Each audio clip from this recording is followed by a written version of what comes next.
The Adventures of Sherlock Holmes by Arthur Conan Doyle. The Boscombe Valley Mystery. We were seated at breakfast one morning, my wife and I, when the maid brought in a telegram. It was from Sherlock Holmes and ran in this way. Have you a couple of days to spare? Have just been wired for from the west of England, in connection with Boscombe Valley tragedy. Shall be glad if you will come with me. Air and scenery perfect. Leave Paddington by the 11:15. What do you say, dear? Said my wife, looking across at me. Will you go? I really don't know what to say. I have a fairly long list at present. Oh, Anstruther would do your work for you. You have been looking a little pale lately. I think that the change would do you good, and you are always so interested in Mr. Sherlock Holmes cases. I should be ungrateful if I were not, seeing what I gained through one of them, I answered. But if I am to go, I must pack at once, for I have only half an hour. My experience of camp life in Afghanistan had at least had the effect of making me a prompt and ready traveler. My wants were few and simple, so that in less than the time stated, I was in a cab with my valise, rattling away to Paddington Station. Sherlock Holmes was pacing up and down the platform, his tall, gaunt figure made even gaunter and taller by his long gray traveling cloak and close-fitting cloth cap. It is really very good of you to come, Watson, said he. It makes a considerable difference to me, having someone with me on whom I can thoroughly rely. Local aid is always either worthless or else biased. If you will keep the 2 corner seats, I shall get the tickets. We had the carriage to ourselves save for an immense litter of papers which Holmes had brought with him. Among these he rummaged and read, with intervals of note-taking and of meditation, until we were past reading. Then he suddenly rolled them all into a gigantic ball and tossed them up onto the rack. Have you heard anything of the case? He asked. Not a word. I have not seen a paper for some days. The London press has not had very full accounts. I have just been looking through all the recent papers in order to master the particulars. It seems, from what I gather, to be one of those simple cases which are so extremely difficult. That sounds a little paradoxical, but it is profoundly true. Singularity is almost invariably a clue. The more featureless and commonplace a crime is, the more difficult it is to bring it home.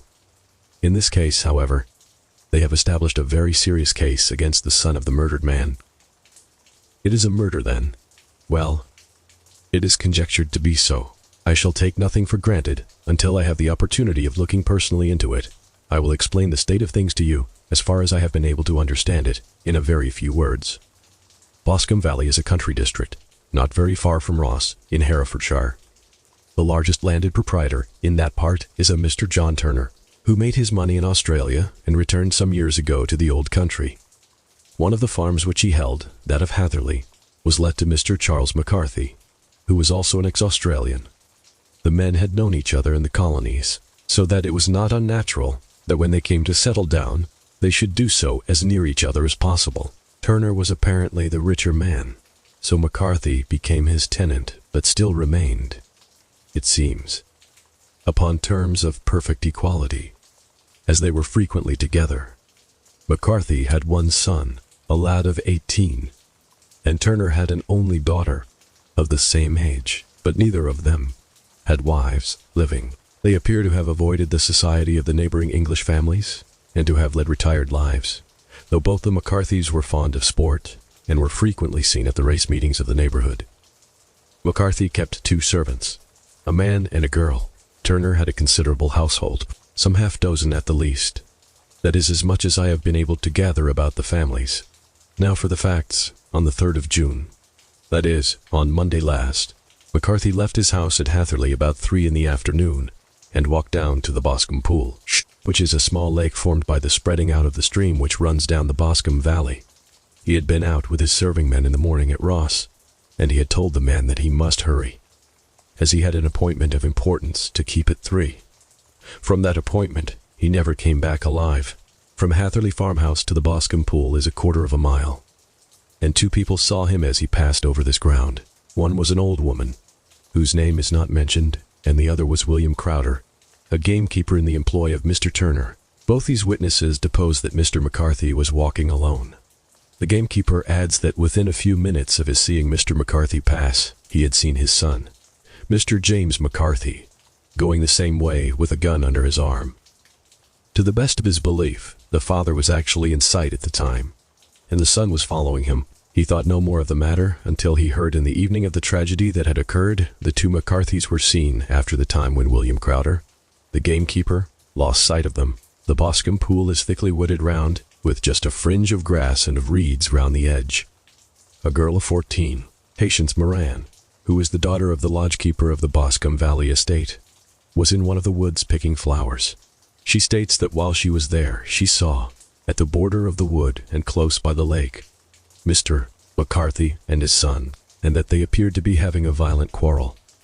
She heard Mr. McCarthy the elder using very strong language to his son, and she saw the latter raise up his hand, as if to strike his father. She was so frightened by their violence that she ran away and told her mother when she reached home that she had left the two McCarthys quarreling near Boscombe Pool, and that she was afraid that they were going to fight.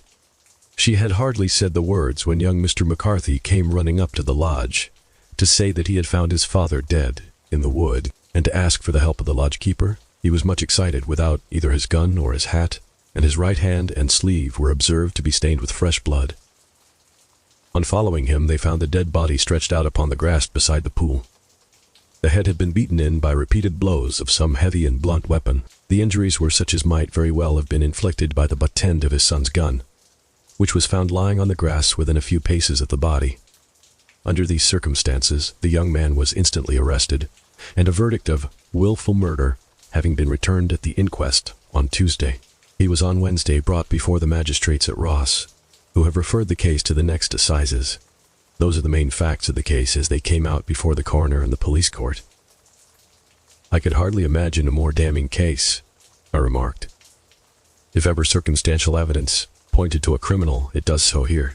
Circumstantial evidence is a very tricky thing, answered Holmes thoughtfully. It may seem to point very straight to one thing, but if you shift your own point of view a little, you may find it pointing in an equally uncompromising manner to something entirely different. It must be confessed, however, that the case looks exceedingly grave against the young man, and it is very possible that he is indeed the culprit. There are several people in the neighborhood, however, and among them Miss Turner, the daughter of the neighboring landowner, who believe in his innocence, and who have retained Lestrade, whom you may recollect in connection with the study in scarlet, to work out the case in his interest. Lestrade, being rather puzzled, has referred the case to me, and hence it is that two middle-aged gentlemen are flying westward at 50 miles an hour, instead of quietly digesting their breakfasts at home. I am afraid, said I, that the facts are so obvious that you will find little credit to be gained out of this case. There is nothing more deceptive than an obvious fact, he answered, laughing. Besides, we may chance to hit upon some other obvious facts which may have been by no means obvious to Mr. Lestrade. You know me too well to think that I am boasting when I say that I shall either confirm or destroy his theory by means which he is quite incapable of employing, or even of understanding. To take the first example to hand, I very clearly perceive that in your bedroom the window is upon the right-hand side, and yet I question whether Mr. Lestrade would have noted even so self-evident a thing as that. How on earth? My dear fellow, I know you well. I know the military neatness which characterizes you. You shave every morning, and in this season, you shave by the sunlight. But since your shaving is less and less complete as we get farther back on the left side, until it becomes positively slovenly as we get round the angle of the jaw, it is surely very clear that that side is less illuminated than the other.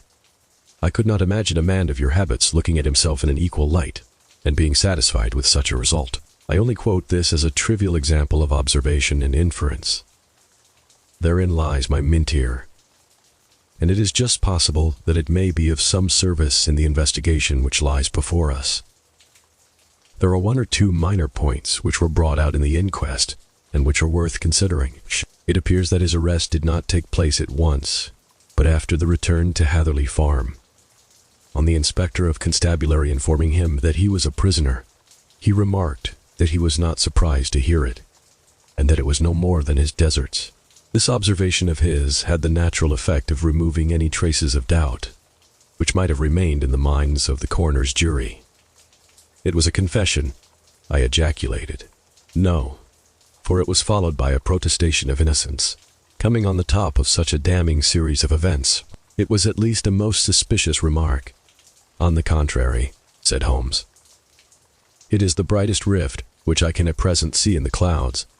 However innocent he might be, he could not be such an absolute imbecile as not to see that the circumstances were very black against him, had he appeared surprised at his own arrest, or feigned indignation at it.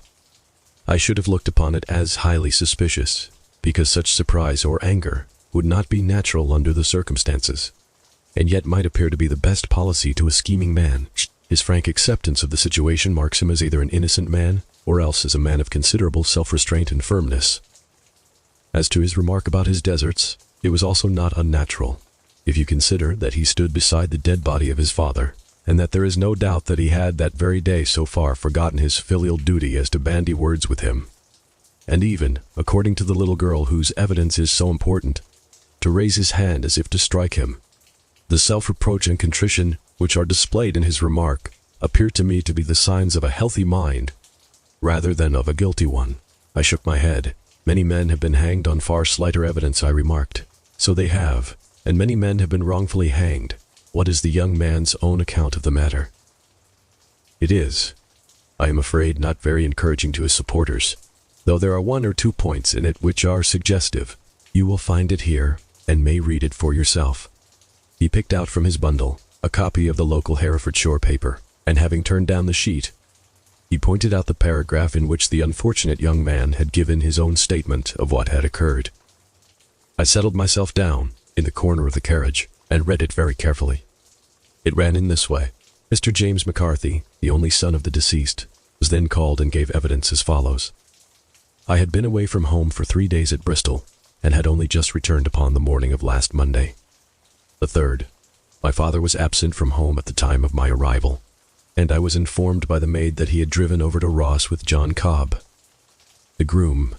Shortly after my return, I heard the wheels of his trap in the yard, and looking out of my window, I saw him get out and walk rapidly out of the yard, though I was not aware in which direction he was going. I then took my gun and strolled out in the direction of the Boscombe Pool with the intention of visiting the rabbit warren which is upon the other side. On my way I saw William Crowder, the gamekeeper, as he had stated in his evidence. But he is mistaken in thinking that I was following my father. I had no idea that he was in front of me. When about 100 yards from the pool, I heard a cry of cooey, which was a usual signal between my father and myself. I then hurried forward and found him standing by the pool. He appeared to be much surprised at seeing me and asked me rather roughly what I was doing there. A conversation ensued which led to high words and almost to blows. For my father was a man of a very violent temper. Seeing that his passion was becoming ungovernable, I left him and returned towards Hatherley Farm. I had not gone more than 150 yards, however, when I heard a hideous outcry behind me, which caused me to run back again. I found my father expiring upon the ground, with his head terribly injured. I dropped my gun and held him in my arms, but he almost instantly expired. I knelt beside him for some minutes, and then made my way to Mr. Turner's lodgekeeper, his house being the nearest, to ask for assistance. I saw no one near my father when I returned, and I have no idea how he came by his injuries. He was not a popular man, being somewhat cold and forbidding in his manners, but he had, as far as I know, no active enemies. I know nothing further of the matter. The coroner: did your father make any statement to you before he died? Witness: he mumbled a few words, but I could only catch some allusion to a rat. The coroner: what did you understand by that? Witness: it conveyed no meaning to me. I thought that he was delirious. The coroner: what was the point upon which you and your father had this final quarrel? Witness: I should prefer not to answer. The coroner: I am afraid that I must press it. Witness: it is really impossible for me to tell you. I can assure you that it has nothing to do with the sad tragedy which followed. The coroner: that is for the court to decide. I need not point out to you that your refusal to answer will prejudice your case considerably in any future proceedings which may arise. Witness: I must still refuse. The coroner: I understand that the cry of cooey was a common signal between you and your father. Witness: it was. The coroner: how was it then that he uttered it before he saw you, and before he even knew that you had returned from Bristol? Witness, with considerable confusion, I do not know. A juryman, did you see nothing which aroused your suspicions when you returned on hearing the cry and found your father fatally injured? Witness, nothing definite. The coroner, what do you mean?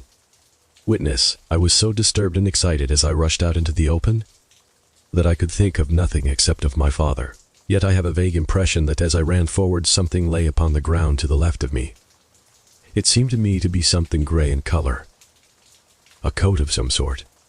Or a plaid, perhaps. When I rose from my father, I looked round for it.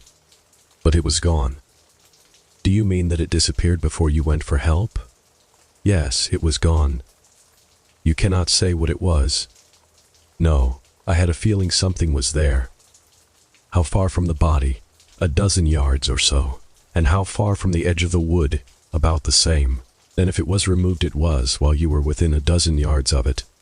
Yes, but with my back towards it. This concluded the examination of the witness. I see, said I as I glanced down the column, that the coroner in his concluding remarks was rather severe upon young McCarthy. He calls attention, and with reason, to the discrepancy about his father having signaled to him before seeing him. Also to his refusal to give details of his conversation with his father, and his singular account of his father's dying words. They are all, as he remarks, very much against the sun. Holmes laughed softly to himself and stretched himself out upon the cushioned seat. Both you and the coroner have been at some pains, said he, to single out the very strongest points in the young man's favor. Don't you see that you alternately give him credit for having too much imagination and too little? Too little, if he could not invent a cause of quarrel which would give him the sympathy of the jury; too much, if he evolved from his own inner consciousness anything so outre as a dying reference to a rat and the incident of the vanishing cloth. No, sir. I shall approach this case from the point of view that what this young man says is true, and we shall see whither that hypothesis will lead us. And now here is my pocket Petrarch, and not another word shall I say of this case until we are on the scene of action. We lunch at Swindon, and I see that we shall be there in 20 minutes. It was nearly 4 o'clock when we at last, after passing through the beautiful Stroud Valley and over the broad gleaming Severn, found ourselves at the pretty little country town of Ross. A lean, ferret-like man, furtive and sly-looking, was waiting for us upon the platform. In spite of the light brown dust coat and leather leggings, which he wore in deference to his rustic surroundings, I had no difficulty in recognizing Lestrade of Scotland Yard. With him we drove to the Hereford Arms, where a room had already been engaged for us. I have ordered a carriage, said Lestrade as we sat over a cup of tea. I knew your energetic nature, and that you would not be happy until you had been on the scene of the crime. It was very nice and complimentary of you, Holmes answered. It is entirely a question of barometric pressure. Lestrade looked startled. I do not quite follow, he said. How is the glass? 29, I see. No wind and not a cloud in the sky. I have a case full of cigarettes here which need smoking, and the sofa is very much superior to the usual country hotel abomination. I do not think that it is probable that I shall use the carriage tonight. Lestrade laughed indulgently. You have, no doubt, already formed your conclusions from the newspapers, he said. The case is as plain as a pike-staff, and the more one goes into it, the plainer it becomes. Still, of course, one can't refuse a lady, and such a very positive one, too. She has heard of you, and would have your opinion, though I repeatedly told her that there was nothing which you could do which I had not already done. Why, bless my soul. Here is her carriage at the door. He had hardly spoken before there rushed into the room one of the most lovely young women that I have ever seen in my life. Her violet eyes shining, her lips parted, a pink flush upon her cheeks. All thought of her natural reserve lost in her overpowering excitement and concern. Oh, Mr. Sherlock Holmes, she cried, glancing from one to the other of us, and finally, with a woman's quick intuition, fastening upon my companion. I am so glad that you have come. I have driven down to tell you so. I know that James didn't do it. I know it. And I want you to start upon your work knowing it. 2. Never let yourself doubt upon that point. We have known each other since we were little children, and I know his faults as no one else does. But he is too tender-hearted to hurt a fly. Such a charge is absurd to anyone who really knows him. I hope we may clear him, Miss Turner, said Sherlock Holmes. You may rely upon my doing all that I can. But you have read the evidence. You have formed some conclusion. Do you not see some loophole? Some flaw? Do you not yourself think that he is innocent? I think that it is very probable. There now, she cried, throwing back her head and looking defiantly at Lestrade. You hear. He gives me hopes. Lestrade shrugged his shoulders. I am afraid that my colleague has been a little quick in forming his conclusions, he said. But he is right. Oh, I know that he is right. James never did it. And about his quarrel with his father, I am sure that the reason why he would not speak about it to the coroner was because I was concerned in it. In what way? Asked Holmes. It is no time for me to hide anything. James and his father had many disagreements about me. Mr. McCarthy was very anxious that there should be a marriage between us. James and I have always loved each other as brother and sister, but of course he is young and has seen very little of life yet. And, well, he naturally did not wish to do anything like that yet. So there were quarrels, and this, I am sure, was one of them. And your father? Asked Holmes. Was he in favor of such a union? No, he was averse to it also. No one but Mr. McCarthy was in favor of it. A quick blush passed over her fresh young face as Holmes shot one of his keen, questioning glances at her. Thank you for this information, said he. May I see your father if I call tomorrow? I am afraid the doctor won't allow it. The doctor? Yes, have you not heard? Poor father has never been strong for years back, but this has broken him down completely. He has taken to his bed, and Dr. Willows says that he is a wreck, and that his nervous system is shattered. Mr. McCarthy was the only man alive who had known Dad in the old days in Victoria. Ha, in Victoria, that is important. Yes, at the mines. Quite so, at the gold mines, where, as I understand, Mr. Turner made his money. Yes, certainly. Thank you, Miss Turner. You have been of material assistance to me. You will tell me if you have any news tomorrow. No doubt you will go to the prison to see James. Oh, if you do, Mr. Holmes, do tell him that I know him to be innocent. I will, Miss Turner. I must go home now, for Dad is very ill, and he misses me so if I leave him. Goodbye, and God help you in your undertaking. She hurried from the room as impulsively as she had entered, and we heard the wheels of her carriage rattle off down the street. I am ashamed of you, Holmes, said Lestrade with dignity after a few minutes' silence. Why should you raise up hopes which you are bound to disappoint? I am not over-tender of heart, but I call it cruel. I think that I see my way to clearing James McCarthy, said Holmes. Have you an order to see him in prison? Yes, but only for you and me. Then I shall reconsider my resolution about going out. We have still time to take a train to Hereford and see him tonight, ample. Then let us do so.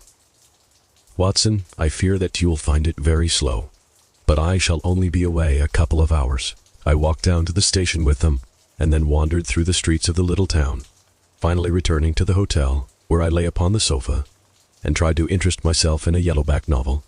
The puny plot of the story was so thin, however, when compared to the deep mystery through which we were groping, and I found my attention wander so continually from the action to the fact, that I at last flung it across the room and gave myself up entirely to a consideration of the events of the day.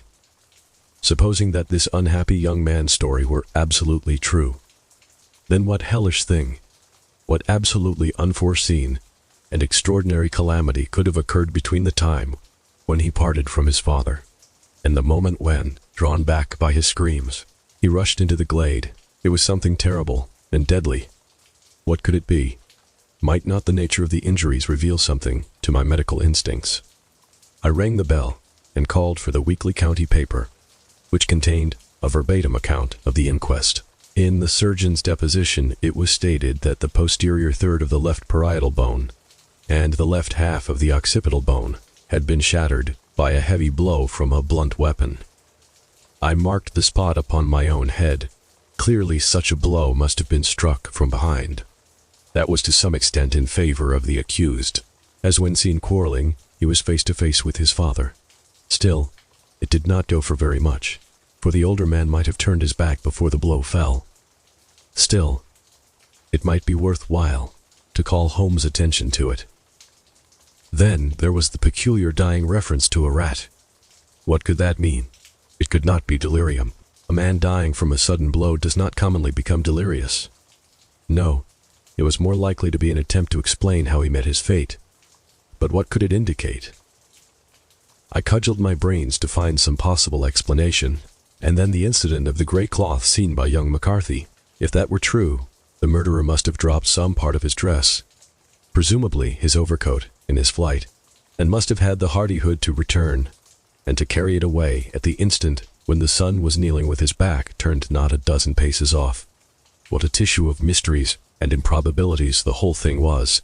I did not wonder at Lestrade's opinion, and yet I had so much faith in Sherlock Holmes' insight that I could not lose hope as long as every fresh fact seemed to strengthen his conviction of young McCarthy's innocence. It was late before Sherlock Holmes returned. He came back alone, for Lestrade was staying in lodgings in the town. "The glass still keeps very high," he remarked as he sat down. "It is of importance that it should not rain before we are able to go over the ground. On the other hand, a man should be at his very best and keenest for such nice work as that. And I did not wish to do it when fagged by a long journey. I have seen young McCarthy. And what did you learn from him? Nothing. Could he throw no light? None at all. I was inclined to think at one time that he knew who had done it and was screening him or her, but I am convinced now that he is as puzzled as everyone else. He is not a very quick-witted youth, though comely to look at, and, I should think, sound at heart. I cannot admire his taste," I remarked, "if it is indeed a fact that he was averse to a marriage with so charming a young lady as this Miss Turner.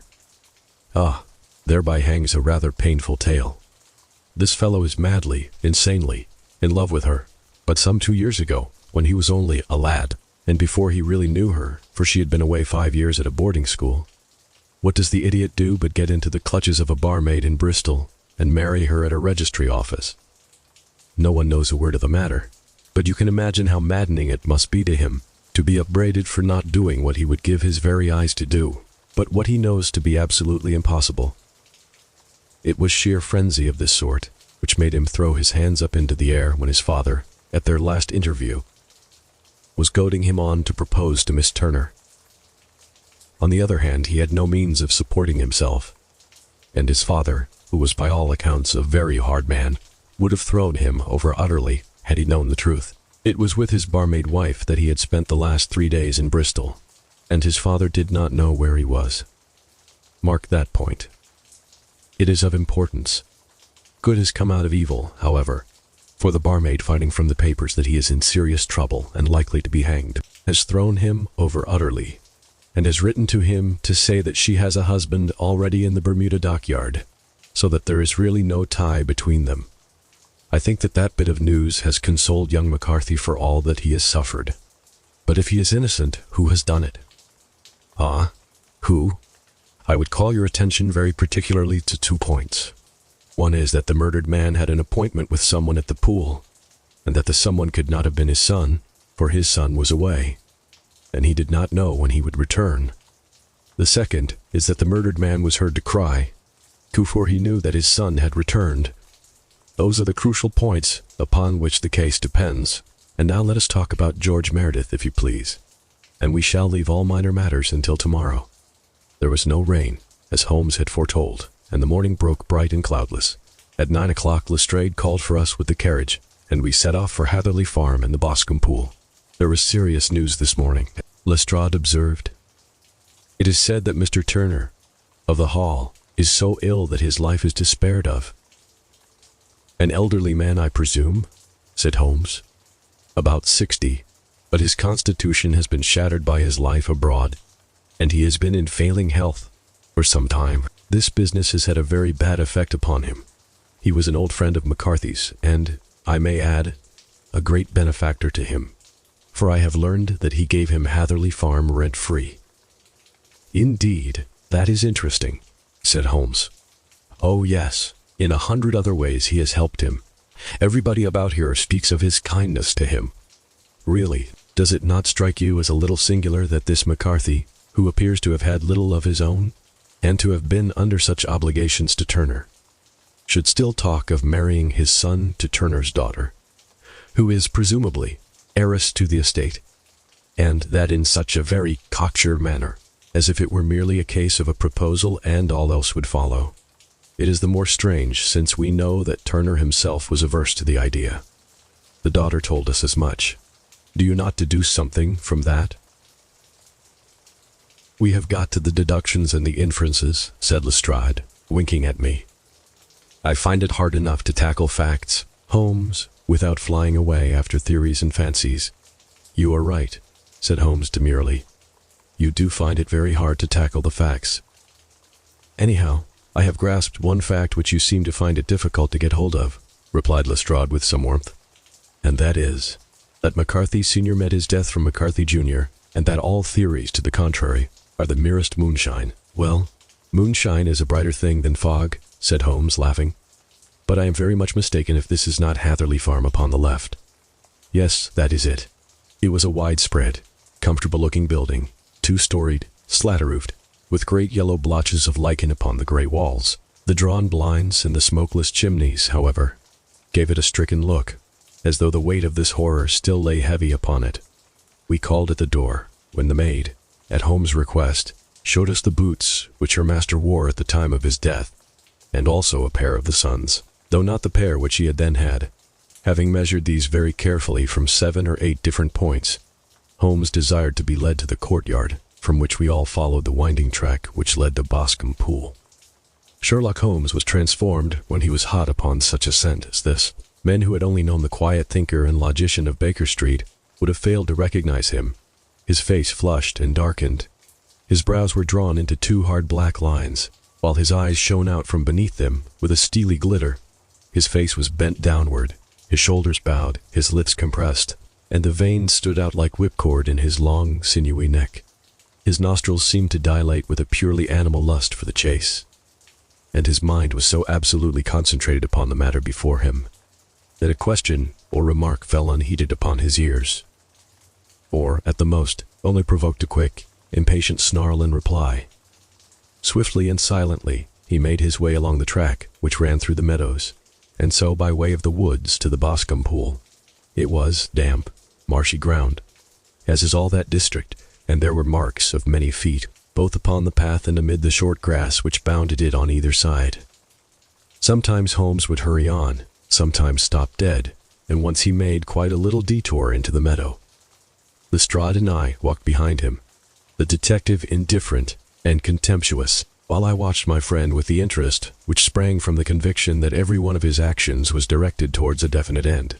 The Boscombe Pool, which is a little reed-girt sheet of water some 50 yards across, is situated at the boundary between the Hatherley Farm and the private park of the wealthy Mr. Turner. Above the woods which lined it upon the farther side we could see the red, jutting pinnacles which marked the site of the rich landowner's dwelling.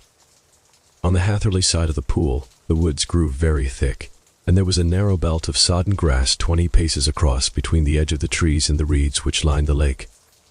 Lestrade showed us the exact spot at which the body had been found, and indeed, so moist was the ground that I could plainly see the traces which had been left by the fall of the stricken man. To Holmes, as I could see by his eager face and peering eyes, very many other things were to be read upon the trampled grass. He ran round, like a dog who is picking up a scent, and then turned upon my companion. "What did you go into the pool for?" he asked. "I fished about with a rake. I thought there might be some weapon or other trace, but how on earth?" "Oh, tut, tut, I have no time. That left foot of yours with its inward twist is all over the place. A mole could trace it, and there it vanishes among the reeds. Oh, how simple it would all have been had I been here before they came like a herd of buffalo and wallowed all over it. Here is where the party with the lodge-keeper came, and they have covered all tracks for 6 or 8 feet round the body. But here are 3 separate tracks of the same feet." He drew out a lens and lay down upon his waterproof to have a better view, talking all the time rather to himself than to us. "These are young McCarthy's feet.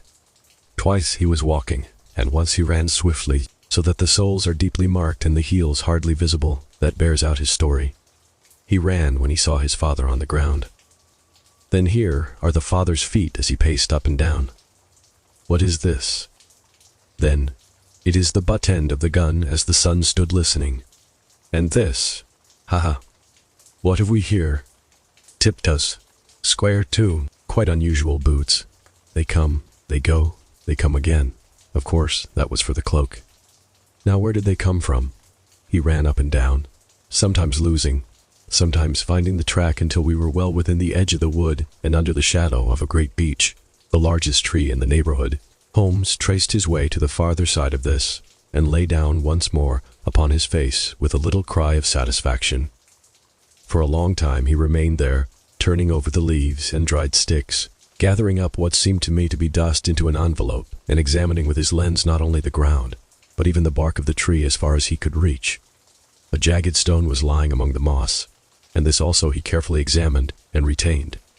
Then he followed a pathway through the wood until he came to the high road, where all traces were lost. "It has been a case of considerable interest," he remarked, returning to his natural manner. "I fancy that this grey house on the right must be the lodge. I think that I will go in and have a word with Moran, and perhaps write a little note. Having done that, we may drive back to our luncheon. You may walk to the cab, and I shall be with you presently."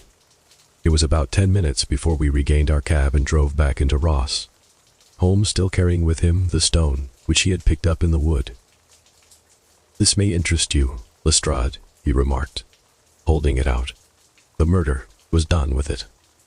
I see no marks. There are none." "How do you know, then?" "The grass was growing under it. It had only lain there a few days. There was no sign of a place whence it had been taken. It corresponds with the injuries. There is no sign of any other weapon. And the murderer is a tall man, left-handed, limps with the right leg, wears thick-soled shooting boots and a grey cloak, smokes Indian cigars, uses a cigar holder, and carries a blunt penknife in his pocket. There are several other indications, but these may be enough to aid us in our search." Lestrade laughed. "I am afraid that I am still a skeptic," he said. "Theories are all very well, but we have to deal with a hard-headed British jury." "Nous verrons," answered Holmes calmly. "You work your own method, and I shall work mine. I shall be busy this afternoon, and shall probably return to London by the evening train." "And leave your case unfinished?" "No finished, but the mystery. It is solved." "Who was the criminal, then?" "The gentleman I describe. But who is he? Surely it would not be difficult to find out. This is not such a populous neighborhood." Lestrade shrugged his shoulders. "I am a practical man," he said, "and I really cannot undertake to go about the country looking for a left-handed gentleman with a game leg. I should become the laughing-stock of Scotland Yard." "You're right," said Holmes quietly. "I have given you the chance. Here are your lodgings. Goodbye. I shall drop you a line before I leave." Having left Lestrade at his rooms, we drove to our hotel, where we found lunch upon the table. Holmes was silent and buried in thought, with a pained expression upon his face, as one who finds himself in a perplexing position. "Look here, Watson," he said when the cloth was cleared. "Just sit down in this chair and let me preach to you for a little. I don't know quite what to do, and I should value your advice. Light a cigar, and let me expound." "Pray do so." "Well, now, in considering this case, there are 2 points about young McCarthy's narrative which struck us both instantly, although they impressed me in his favor and you against him. One was the fact that his father should, according to his account, cry cooey before seeing him. The other was his singular dying reference to a rat. He mumbled several words, you understand, but that was all that caught the son's ear. Now, from this double point, our research must commence, and we will begin it by presuming that what the lad says is absolutely true." "What of this cooey, then?" "Well, obviously it could not have been meant for the son. The son, as far as he knew, was in Bristol. It was mere chance that he was within earshot. The cooey was meant to attract the attention of whoever it was that he had the appointment with. But cooey is a distinctly Australian cry, and one which is used between Australians. There is a strong presumption that the person whom McCarthy expected to meet him at Boscombe Pool was someone who had been in Australia. What of the rat, then?" Sherlock Holmes took a folded paper from his pocket and flattened it out on the table. "This is a map of the colony of Victoria," he said. "I wired to Bristol for it last night." He put his hand over part of the map. "What do you read?" "A rat," I read. "And now?" He raised his hand. "Ballarat." "Quite so." That was the word the man uttered, and of which his son only caught the last 2 syllables. He was trying to utter the name of his murderer, so-and-so, of Ballarat. "It is wonderful," I exclaimed. "It is obvious. And now, you see, I had narrowed the field down considerably. The possession of a gray garment was a third point, which, granting the son's statement to be correct, was a certainty. We have come now out of mere vagueness to the definite conception of an Australian from Ballarat with a grey cloak. Certainly. And one who was at home in the district, for the pool can only be approached by the farm or by the estate, where strangers could hardly wander. Quite so. Then comes our expedition of today. By an examination of the ground I gained the trifling details, which I gave to that imbecile Lestrade, as to the personality of the criminal. But how did you gain them? You know my method. It is founded upon the observation of trifles. His height. I know that you might roughly judge from the length of his stride. His boots, too, might be told from their traces. Yes, they were peculiar boots. But his lameness. The impression of his right foot was always less distinct than his left. He put less weight upon it. Why? Because he limped. He was lame. But his left-handedness. You were yourself struck by the nature of the injury as recorded by the surgeon at the inquest. The blow was struck from immediately behind, and yet was upon the left side. Now, how can that be unless it were by a left-handed man? He had stood behind that tree during the interview between the father and son. He had even smoked there. I found the ash of a cigar, which my special knowledge of tobacco ashes enables me to pronounce as an Indian cigar. I have, as you know, devoted some attention to this, and written a little monograph on the ashes of 140 different varieties of pipe, cigar, and cigarette tobacco. Having found the ash, I then looked round and discovered the stump among the moss where he had tossed it. It was an Indian cigar, of the variety which are rolled in Rotterdam. And the cigar holder? I could see that the end had not been in his mouth, therefore he used a holder. The tip had been cut off, not bitten off, but the cut was not a clean one. So I deduced a blunt penknife. "Holmes," I said, "you have drawn a net round this man from which he cannot escape, and you have saved an innocent human life as truly as if you had cut the cord which was hanging him. I see the direction in which all this points. The culprit is Mr. John Turner," cried the hotel waiter, opening the door of our sitting room, and ushering in a visitor. The man who entered was a strange and impressive figure.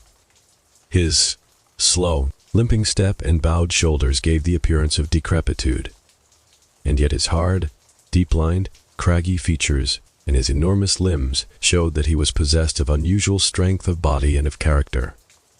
His tangled beard, grizzled hair, and outstanding, drooping eyebrows combined to give an air of dignity and power to his appearance, but his face was of an ashen white, while his lips and the corners of his nostrils were tinged with a shade of blue.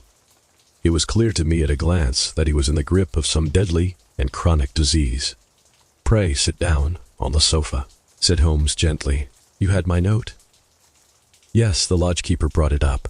You said that you wished to see me here to avoid scandal. I thought people would talk if I went to the hall. And why did you wish to see me?" He looked across at my companion with despair in his weary eyes, as though his question was already answered. "Yes," said Holmes, answering the look rather than the words. "It is so. I know all about McCarthy." The old man sank his face in his hands. "God help me," he cried. "But I would not have let the young man come to harm. I give you my word that I would have spoken out if it went against him at the assizes." "I am glad to hear you say so," said Holmes gravely. "I would have spoken now had it not been for my dear girl. It would break her heart. It will break her heart when she hears that I am arrested." "It may not come to that," said Holmes. "What?" "I am no official agent. I understand that it was your daughter who required my presence here, and I am acting in her interests. Young McCarthy must be got off, however." "I am a dying man," said old Turner. "I have had diabetes for years. My doctor says it is a question whether I shall live a month. Yet I would rather die under my own roof than in a gale." Holmes rose and sat down at the table with his pen in his hand and a bundle of paper before him. "Just tell us the truth," he said. "I shall jot down the facts. You will sign it, and Watson here can witness it. Then I could produce your confession at the last extremity to save young McCarthy. I promise you that I shall not use it unless it is absolutely needed." "It's as well," said the old man. "It's a question whether I shall live to the assizes. so it matters little to me. But I should wish to spare Alice the shock, and now I will make the thing clear to you. It has been a long time in the acting, but will not take me long to tell. You didn't know this dead man, McCarthy. He was a devil incarnate, I tell you that. God keep you out of the clutches of such a man as he. His grip has been upon me these 20 years, and he has blasted my life. He'll tell you, first, how I came to be in his power. It was in the early 60s at the diggings. I was a young chap then, hot-blooded and reckless, ready to turn my hand at anything. I got among bad companions, took to drink, had no luck with my claim. Took to the bush, and in a word became, what you would call over here, a highway robber. There were 6 of us, and we had a wild, free life of it, sticking up a station from time to time, or stopping the wagons on the road to the diggings. Blackjack of Ballarat was the name I went under, and our party is still remembered in the colony as the Ballarat Gang. One day, a gold convoy came down from Ballarat to Melbourne, and we lay in wait for it and attacked it. There were 6 troopers and 6 of us, so it was a close thing, but we emptied 4 of their saddles at the first volley. 3 of our boys were killed, however. Before we got the swag, I put my pistol to the head of the wagon driver, who was this very man McCarthy. I wished to the Lord that I had shot him then, but I spared him, though I saw his wicked little eyes fixed on my face, as though to remember every feature. We got away with the gold, became wealthy men, and made our way over to England without being suspected. There I parted from my old pals and determined to settle down to a quiet and respectable life. I bought this estate, which chanced to be in the market, and I set myself to do a little good with my money, to make up for the way in which I had earned it. I married too, and though my wife died young, she left me my dear little Alice. Even when she was just a baby, her wee hand seemed to lead me down the right path as nothing else had ever done. In a word, I turned over a new leaf, and did my best to make up for the past. All was going well when McCarthy laid his grip upon me.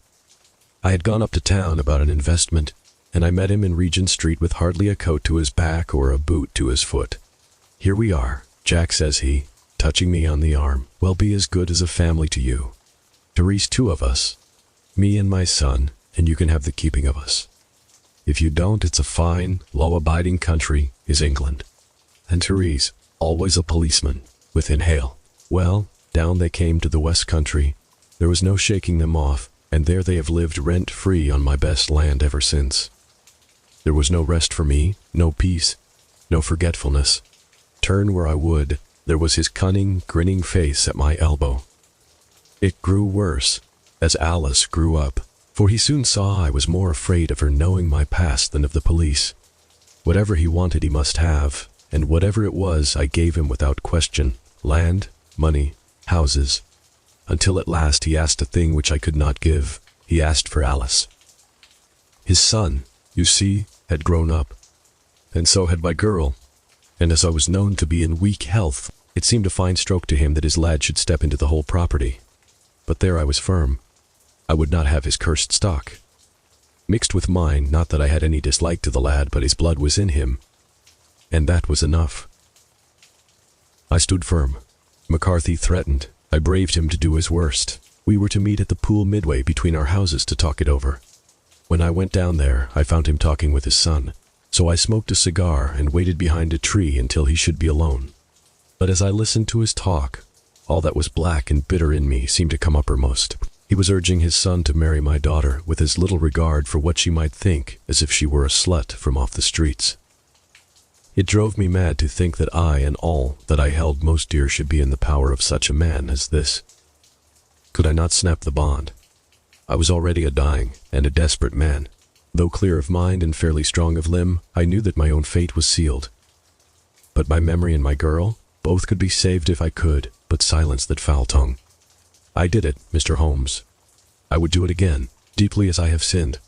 I have led a life of martyrdom to atone for it, but that my girl should be entangled in the same meshes which held me was more than I could suffer. I struck him down with no more compunction than if he had been some foul and venomous beast. His cry brought back his son, but I had gained the cover of the wood, though I was forced to go back to fetch the cloak which I had dropped in my flight. That is the true story, gentlemen, of all that occurred. Well, it is not for me to judge you. said Holmes as the old man signed the statement which had been drawn out. "I pray that we may never be exposed to such a temptation." "I pray not, sir. And what do you intend to do?" "In view of your health, nothing. You are yourself aware that you will soon have to answer for your deed at a higher court than the assizes. I will keep your confession, and if McCarthy is condemned, I shall be forced to use it. If not, it shall never be seen by mortal eye, and your secret, whether you be alive or dead, shall be safe with us." "Farewell then," said the old man solemnly. "Your own deathbeds, when they come, will be the easier for the thought of the peace which you have given to mine." Tottering and shaking in all his giant frame, he stumbled slowly from the room. "God help us," said Holmes after a long silence. "Why does fate play such tricks with poor, helpless worms? I never hear of such a case as this that I do not think of Baxter's words and say, 'There, but for the grace of God, goes Sherlock Holmes.'" James McCarthy was acquitted at the assizes on the strength of a number of objections which had been drawn out by Holmes and submitted to the defending counsel. Old Turner lived for 7 months after our interview. But he is now dead, and there is every prospect that the son and daughter may come to live happily together in ignorance of the black cloud which rests upon their past.